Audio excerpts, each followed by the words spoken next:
I would say I didn't shy away from competition. So just know that you are qualified and that you are where you need to be. I would say know your worth.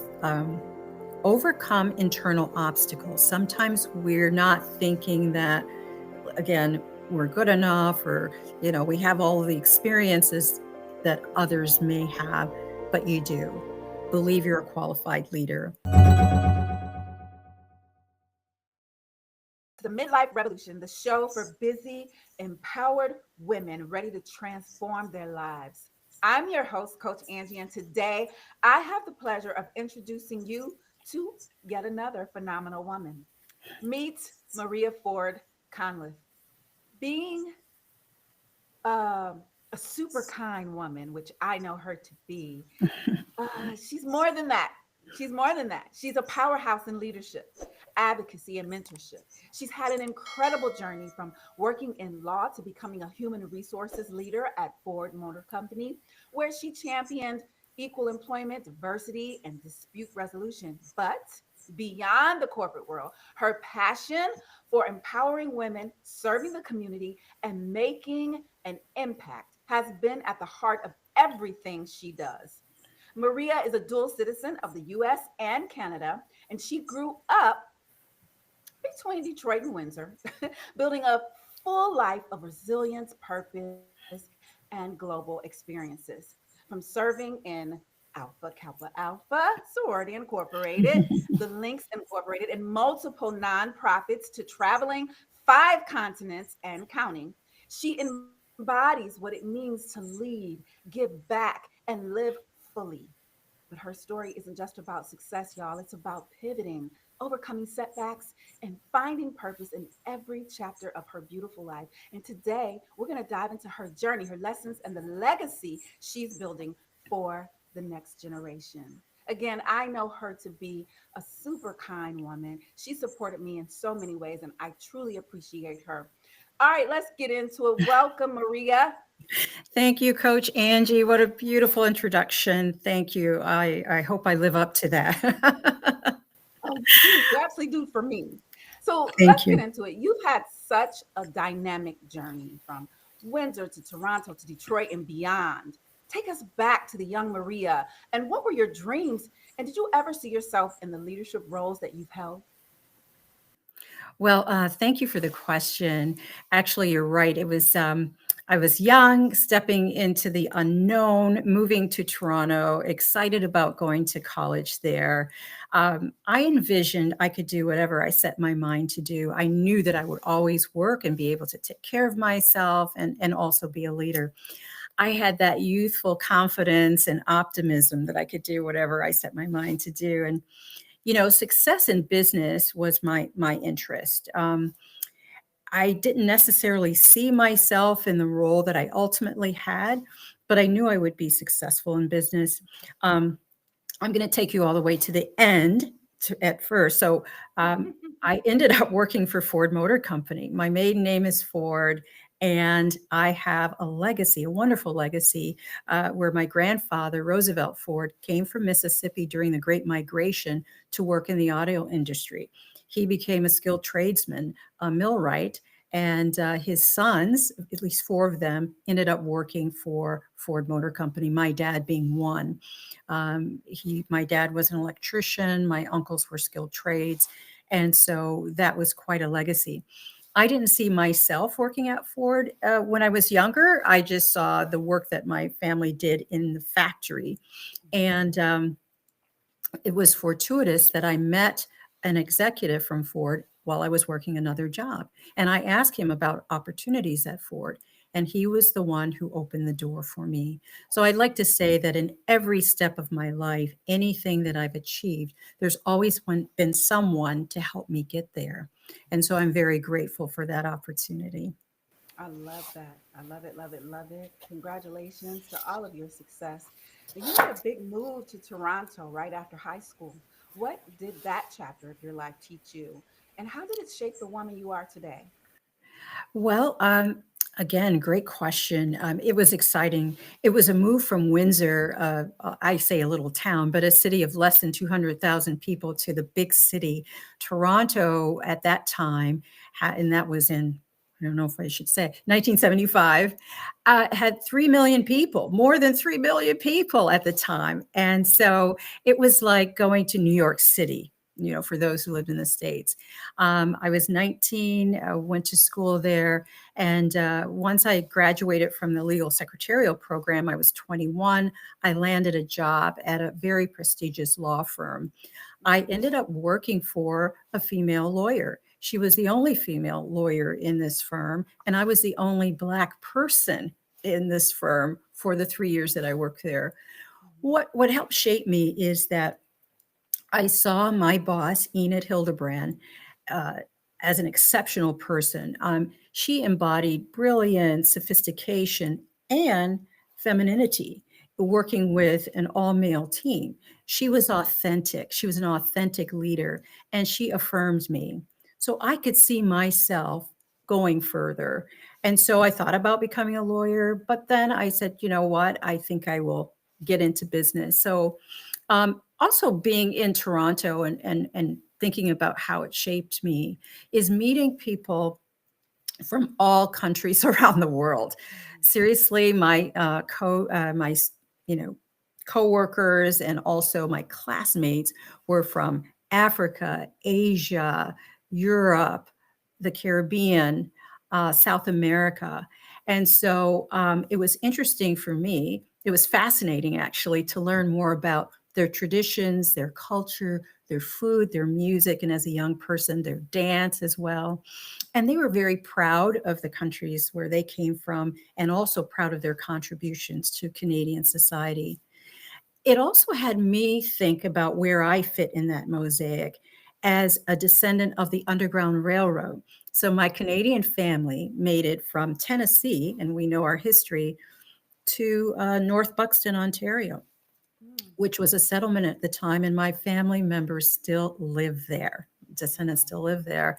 And as I mentioned before, my grandfather Ford and my grandmother Carrie came from the Jackson, Mississippi area to the north for success. So I felt really good about where I came from, and to maintain my culture and authenticity in that whole mixing bowl in Toronto um, was gratifying. It was gratifying. I can only imagine. That is phenomenal. Wow. Wow. The Underground Railroad. And so you Yes. still live in the And area. they still, yes. And I'll have to send you information because people come there every year during the Labor Day weekend to learn more about um, our town. Yeah, I would love to. I would love to visit. That's amazing. Thank you so much for sharing that. Sure, Yeah, so sure. let's relate to that, the fact that you started in law and then you transitioned into HR and then you became a major leader at Ford. So talk to us about the biggest lesson you learned about navigating career pivots and stepping into your leadership roles. Yes. Well, as I mentioned, my path wasn't linear, but again, there's always someone that helps you through that. And it starts really with you and how you think about yourself and what you believe that you can do. The things that I learned is that you need to ask for what you want. In this case, I asked about opportunities at Ford, and the door was opened. Now it was up to me to navigate through that once I was in. And I was blessed to have a 30-year career at Ford. But along the way, I did have some setbacks. I moved, I started in, a clerical role Mhm. and in Ford as a salary grade 2. And I ended up retiring at a salary grade 12. So that's like That's amazing. promotion after promotion. Mhm. And, you had to be prepared. But I needed to be able to ask for what I want, be ready to state what I could do for the organization and for the company, and have an elevator speech. When you first meet someone, they may not know much about you, but you need to be able to succinctly say what you want and what you can offer. And so I would say I didn't shy away from competition. Um, if I didn't get the job, I studied people who were successful in getting jobs, Mhm. and Mhm. what did they do? And so one of the things that I noticed is that they had confidence, Mhm. enthusiasm, and clear communication. And those are things that I worked on. And that's the key to get you through the door. You don't have to be an expert in everything, but you grow Mhm. wiser through experience. So, one of the things at Ford is that when you're in HR, uh, you actually rotate through different assignments. So you might work at world headquarters, which I did on a couple of occasions. You might work in a plant, and I ended up working in three plants, one in Oklahoma and two in the Rouge area. But Mhm. one of the things I would say that I behaved like a leader. If you behave like a leader, others see you in that Yeah. Yeah. capacity. So Mhm. that's really important to do. I Mhm. mean, yeah, I think I answered. Yeah. I love that. We're going to go into the most rewarding experience in your role. Okay. Well, my penultimate position at Ford was managing or directing equal employment planning. That's what we called it. Our small group, my small team, was the one that was responsible for the affirmative action plan that we had to submit to the federal government. Mhm. Also, any civil rights charges against the company, and as well as alternative dispute resolution and disability accommodation. So it covered a lot, and diversity as well. So what I'm most proud of in that role was taking the mystery out of a complicated, complex statistical analysis and process around affirmative action Mhm. and diversity, and making it easy for our executives and employees to understand. Mhm. When I entered the role, it was confusing, but I like things in plain English, and most people do. Mhm. So I was able to make that happen for our leadership. And, of course, with my team, it's not only the one person, but it's a team of people. And we did that. Also, we shed light on areas of inequality, and we came up with a process for course correction. Um, so I'm very proud of that. And the thing is, intrinsic value or satisfaction for me is that we got immediate feedback. I could see the light in the faces of people who said, I get it. And this is the first time I'm understanding this and what's required. So that was a proud moment for my team. I love that. Yes, clear communication is what is always needed. So people aren't wondering, they're not Yeah, guessing. I love right. it. You've worked with so many professionals throughout your career. Let us know the biggest mistake you see women in corporate spaces and what advice would you give them? And that's a really good question for an HR person because I've been in those rooms where decisions are made about women candidates or minority candidates. Do they make the short list even for interview?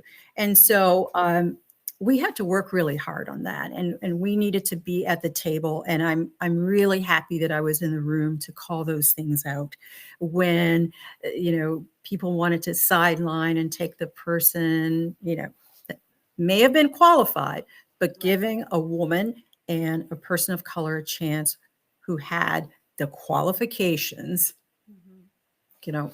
So I would say um, my advice to women, or what I would see sometimes, is maybe not being confident in knowing how good they are in their roles, in their jobs, especially in a male dominated profession like engineering and so on. So and sometimes they're not recognized for what they do, but they needn't you know feel bad about that. But I know that that can erode their confidence. So Hmm. just know that you are qualified and that you are where you need to be, and tell your brain that you are in the right place at the Hmm. right time. And You're the other served at thing the is, death table.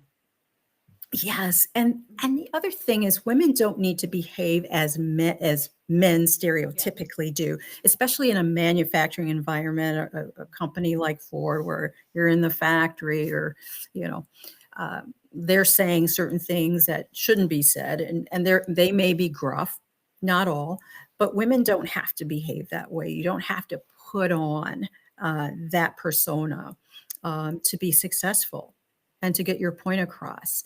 And you don't need to always prove that you're right. There are Yeah. ways in which you can get your point across in a very diplomatic way. My advice is to leave people with their dignity and you with yours, right? In terms of your behavior. Yeah. Um, I have a few other points if it's okay to share those. Absolutely. I would say know your worth. Overcome internal obstacles. Sometimes we're not thinking that, again, we're good enough, or, we have all of the experiences that others may have, but you do. Believe you're a qualified leader.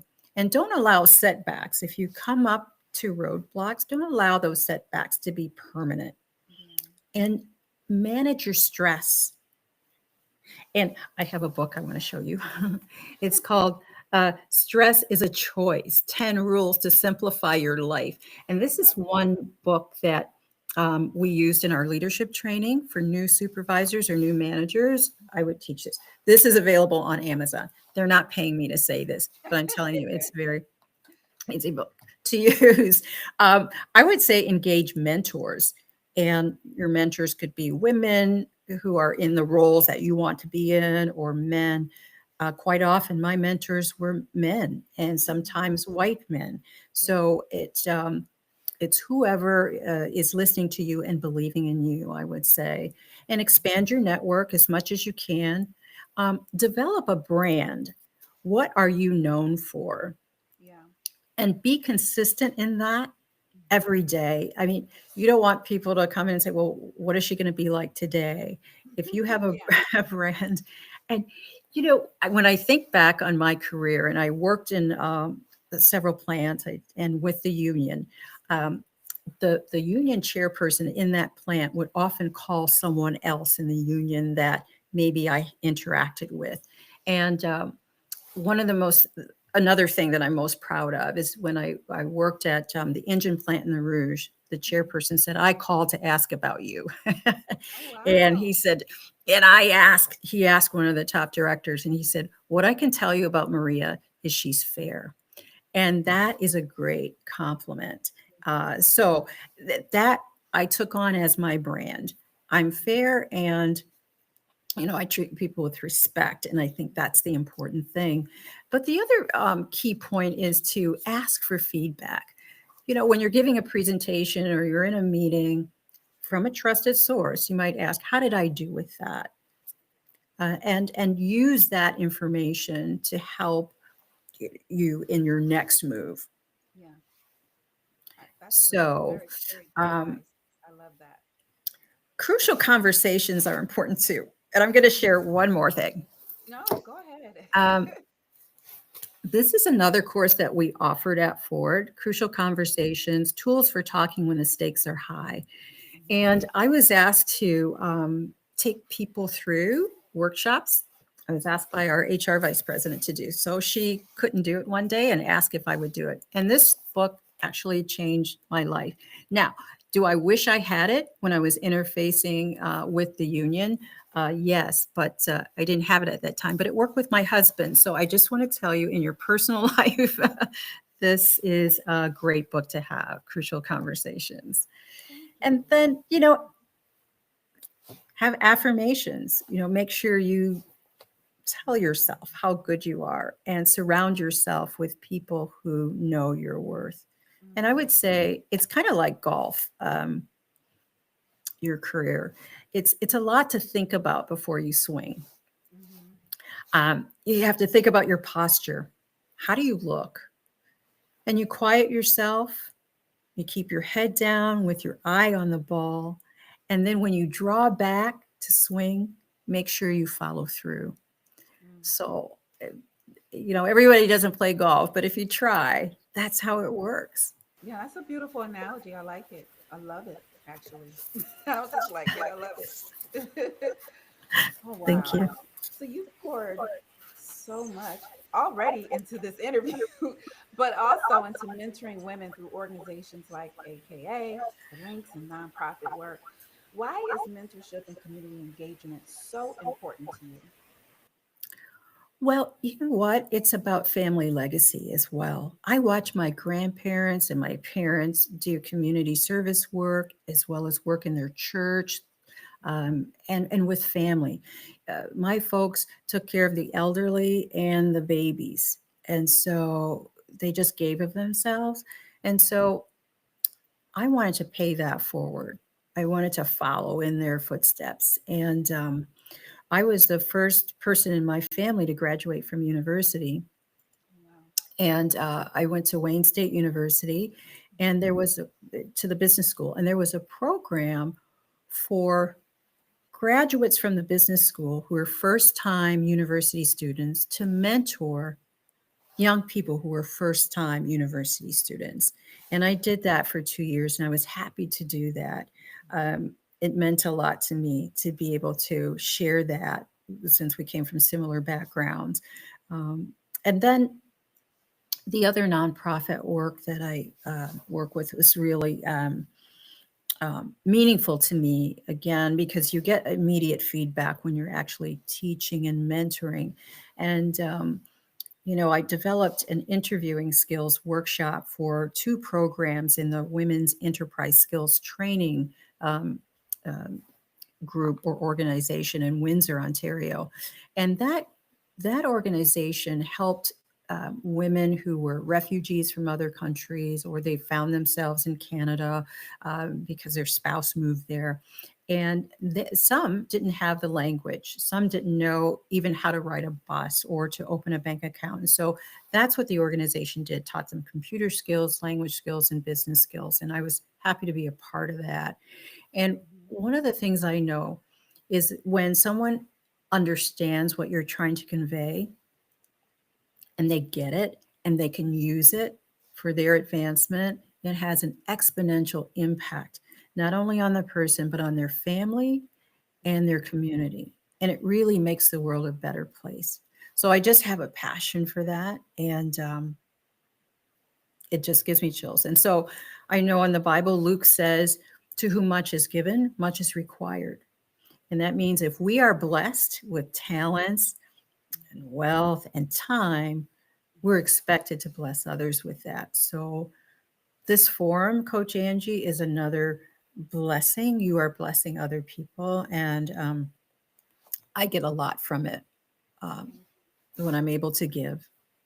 Yes, it is very empowering to be able to give, and it does feed your soul, because you know what I do. And I have a corporate sector where I empower really busy, high achieving women like yourself to prioritize their health and their self care and their longevity while juggling demanding lives. I just interviewed a senior executive vice president, senior vice president. um, and she was talking about how she loved her job, but it put her in the hospital too, from the stress of it all. And so I love what I do because it helps these ladies become aware that they're not prioritizing themselves. Because when you end up in a hospital over the job that you love, but it's running you ragged, that's going to go on. But your health, that's all you have. You only have one body, you only have one life. So Yes. I love, you know, I just love your heart for giving and giving back in multiple sectors. So thank you so much. Thank What you. advice would you give women 40 or 50 and over who feel like they've missed their moment to pursue their dreams? Wow, that's a good one for me because I can relate to that. And so I would say, never give up. Pursue your dreams. What I tell people to do in my workshops is to list your strengths. What are you good at? Write them down, type them up, write them on your phone, and then also list areas where you'd like to learn more about something. but voice them. What are your strengths? And when I would ask the group to do it, there was a group of women from ages, the cohort was age 18 to 29. And these were the young ladies in the lead program that were looking for work. When I would ask them to go through this exercise, they sat up a little straighter. They're like, okay, I'm good at this, and this. And I had them read it. And they're like, yeah, I am. So I gave them time to think about it. And so I think that's so empowering for people. So I would say even for the ladies, that there was another cohort that were older as well, and I did the same thing. And I would tell ladies to connect with those who do what they want to do. Connect with those people, ask them about their stories and how they did it, and how might they enter into that field or move into that department or whatever it might be, and get past micro messaging. I know sometimes we feel that we're older and maybe we're invisible or people aren't listening to us anymore. Get past that and stay focused on your goals, and think about what you have achieved and build on that. And then continue learning. I mean, there are things that you can do, like I would recommend. There's a Myers-Briggs, or online, it's called 16 Personalities, and you could take it for free. And it tells you about your personality preferences, whether you lean more toward introversion or extroversion. Are you intuitive, or are thinking or feeling person? Are you, they call it judging, and what does the P stand for? But you know what I mean. So in judging means, are you scheduled or are you freewheeling with your decision making, that kind of thing. But know who you are, what your personality preference is, how you naturally operate, but learn how to flex that depending on the situation. So it's free, it's online, 16 personalities, and use that information, that data, to navigate towards where you want to be. But after all that, I would say stay true to yourself, because if you are yourself, you'll attract those who value you. And earlier in my talk here, I mentioned a female lawyer that I worked for. She was in her 40s. She was an English teacher, and she decided to pivot and move into law. Her brother was a lawyer, and her brother actually recommended me because I worked for him during an internship. Any case, she wanted to become a lawyer, and she did in her 40s. Oh, wow. And so I got married again. I married my high school sweetheart, but then 15 years went by, and then I married Daryl. I was 41 when I married again. Um, I graduated from my third degree uh, at 42. So I went to school part-time at night. I worked for Ford and I went to school, and it took me about 16 years, but I got a bachelor's in business, a master's in education, and a master's in human resources management. But I was 42 by the time I finished all of that. Um, at age 54, I was promoted uh, to the job that I love, the last job that I had before I retired. And then I retired at 59. I was retired for about 2 months, and I was asked to come back to Ford as a consultant. So I started my own LLC, and I did civility training for Ford throughout their plants in North America. So that was at 59. At age 61, I was asked to come back to Ford as an employee. And I did that. And I worked in labor relations offices or other HR areas to help out. And one thing that was rewarding is during the pandemic, of course, we met before the pandemic. And then after during the pandemic, I didn't get to see you, but I was asked to help in the HR department at one of our plants that was contracted by FEMA to build ventilators for hospitals. And so we were charged with building 51,000 ventilators for the government. And I was able to help. We hired over 1,100 employees to do that work. And, so that was rewarding for me. But I think that if I didn't do a good job, and I didn't care, I wouldn't be asked to come back and do this work for Ford. And it's been rewarding. And so now I'm going on 69. I'm Mhm. still working for Ford. And they've asked me to continue to help with disability accommodations and other civil rights types of work. So I'm happy to be doing it. I'm doing it from home.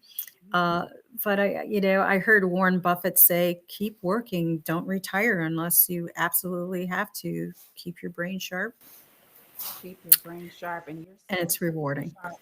And no one would guess that you're 69 years old ever. Oh, thank Literally, you. when you were coming to my gym, there's no way I would have guessed that you were the eight, whatever age you were, just a few 5, 6 years ago. You look amazing. And I'm Thank sure it's you. because of your beautiful heart and that you just want to keep giving and you keep yourself in great shape as well. So wow, what a phenomenal story. I'm so happy that I have you on the show. I mean, Well, really, thank you. this is great trivia that you've given us all around for everything. The ventilators, who knew that Ford built ventilators Yeah. during the pandemic? I had not heard that at all. So, wow, just wow. Seriously. Thank you. You all, I hope you're taking this all in because I sure am. I'm gonna have to watch this back a million times. No, I appreciate it's my All right, honor. so let me just keep going. You've traveled to 5 continents, balancing an amazing career with a life of adventure. What does legacy and fulfillment mean to you at this stage in your life? Wow. That's a good question. And I just read somewhere today that someone my age is considered older, not old. So, Yeah, yeah, thank you yeah, for that. And I'm so glad yeah. that I know. But I'm in this stage of life where, you know, I I plan to continue to volunteer. That's for sure. I will. And to take self improvement classes to keep my brain sharp. I'm always concerned about that. Um, uh, I am a Dale Carnegie graduate, and I don't know if your audience has heard of Dale Carnegie, but I would say um, check Dale Carnegie out. Uh, I have a it's a couple of his books. Have you? Oh yes, yes, yes. Um, and I would say that that has also shaped my life. Taking that course, I've taken it twice, and I've been a graduate advisor on for a couple of years. So coaching people that are going through it. So I'm thinking I might do that, go back to that. But Coach Angie, you are doing something that I think is super important. And I had been talking with friends and family members about having a similar forum to talk about uh, what my mother never told me about aging. Could be about menopause or relationships or something like that, or just mobility issues.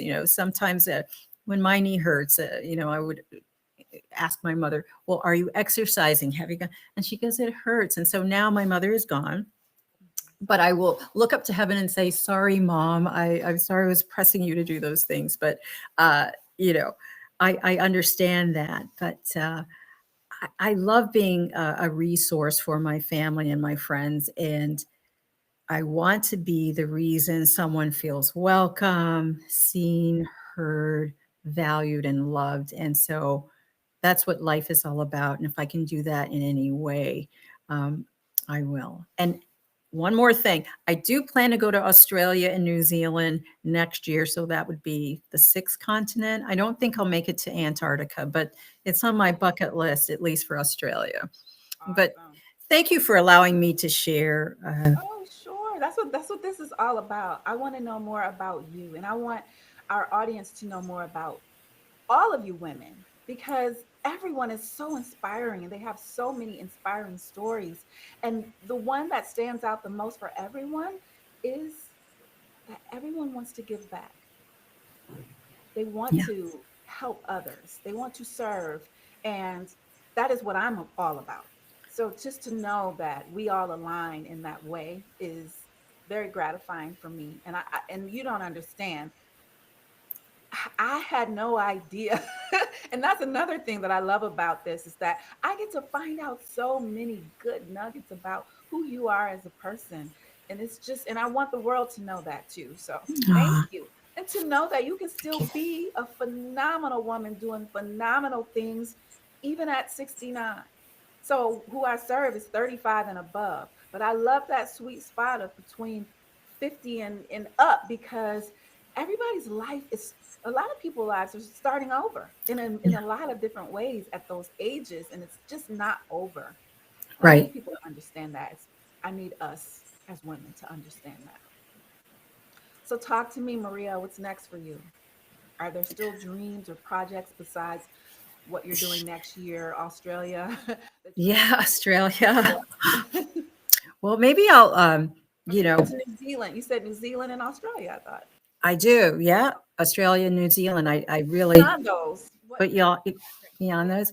So yeah, the Dale Carnegie, maybe coaching and maybe talk with you more about how you know, do what you do in terms of helping others and coaching others and that whole like form that I would like to do what my mother yeah, never I told would me. love Like, to help. I would love to help in yeah. whatever way. That's what this is about. We're supposed to help each other and not leave each other out there on things that we don't know. You know so much. So I'm flattered that you want to come to me. I'm honored. Do. I do. I really do. I'm going to get my friends together and we'll have a little chat with you about Oh, that. And maybe it's something that you can take forward. It's okay, but I just wanted to know what no, you if thought that's about. something you want to do, Maria, I want to help you do that. And I want to help you do that with your friend. I can even envision it in my mind that it would be a really nice podcast of women in your age group showing women all over the world that it's not over. It's not over if you don't want it to be. Now, those who want to sit down and retire and just do nothing, have at it. But there are women that still have the fire in them to just continue on that path of whatever it is they desire to do. Whether you might be somebody that want to go and be a registered nurse at 75, but if that's what you want to do, go do it. You're probably in a better position at 75 because you've lived, you've loved, you understand what someone in your age group needs, Yes. right?